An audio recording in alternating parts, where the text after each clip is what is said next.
అందరికీ నమస్కారం. నా పేరు పసుపులేటి సందీప్ రాయల్, వైసీపీ నాయకులు, అనంతపురం జిల్లా. ఆంధ్రప్రదేశ్లో వైఎస్ జగన్మోహన్ రెడ్డి గారి ప్రభుత్వం కులగణన చేస్తుంటే దాన్ని ఓర్వలేక చంద్రబాబు నాయుడు తన అనుచరులైనటువంటి పొలిటికల్ టూరిస్ట్ పవన్ కళ్యాణ్తో లేఖలు విడుదల చేపిస్తున్నాడు. పవన్ కళ్యాణ్, నీకు అసలు సిగ్గుండాలి. నీకు లేఖ రాయడానికి ఏం అర్హత ఉందని కూడా మేము ఈరోజు వైసీపీ నుంచి ప్రశ్నిస్తున్నాం.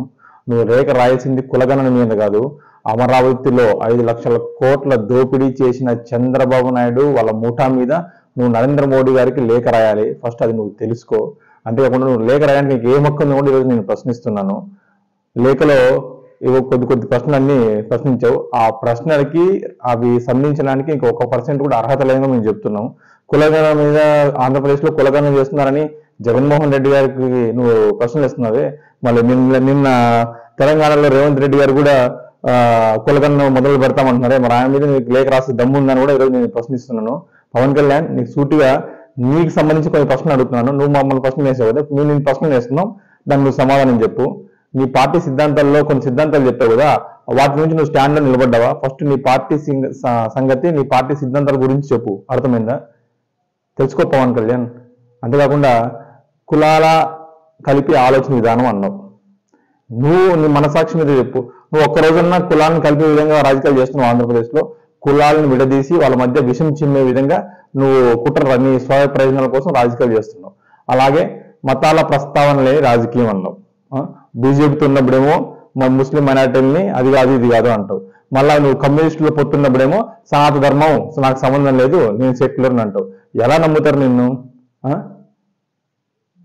ప్రాంతాలని విస్మరించని జాతీయవాదం అంటావు. ఆంధ్రప్రదేశ్లో ఉత్తరాంధ్రకి వెళ్ళి రాయలసీమ మీద విషయం చెబుతావు, రాయలసీమకు వచ్చి కోస్తా మీద విషయం చెబుతావు, కోస్తాకి వెళ్ళి నెల్లూరు మీద చెబుతావు. ఇది కూడా నీ పరిస్థితి. భాషల్ని గౌరవిస్తాము అని చెప్తావు. ఎక్కడ నువ్వు చేస్తున్నావు భాషల్ని? నిరుపేదలకి ఈ ఆంగ్ల విద్యని జగన్మోహన్ రెడ్డి గారు అందిస్తుంటే నువ్వు మాత్రం ఆంగ్ల విద్య వద్దు అంటావు. నీ పిల్లలు, నీ కొడుకు, నీ కూతురు మాత్రం సింగపూర్లో, హైదరాబాద్ ఇంటర్నేషనల్ స్కూల్లో చదవాలి. అంతేనా నీ ఉద్దేశం?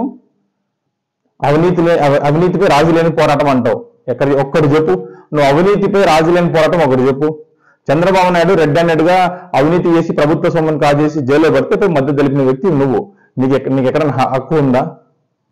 సంస్కృతిని కాపాడే సమాజం అన్నావు. నువ్వేం సంస్కృతి కాపాడావు?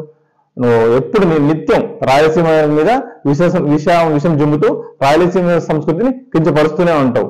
కాబట్టి ఫస్ట్ నువ్వు చూసుకో పవన్ కళ్యాణ్.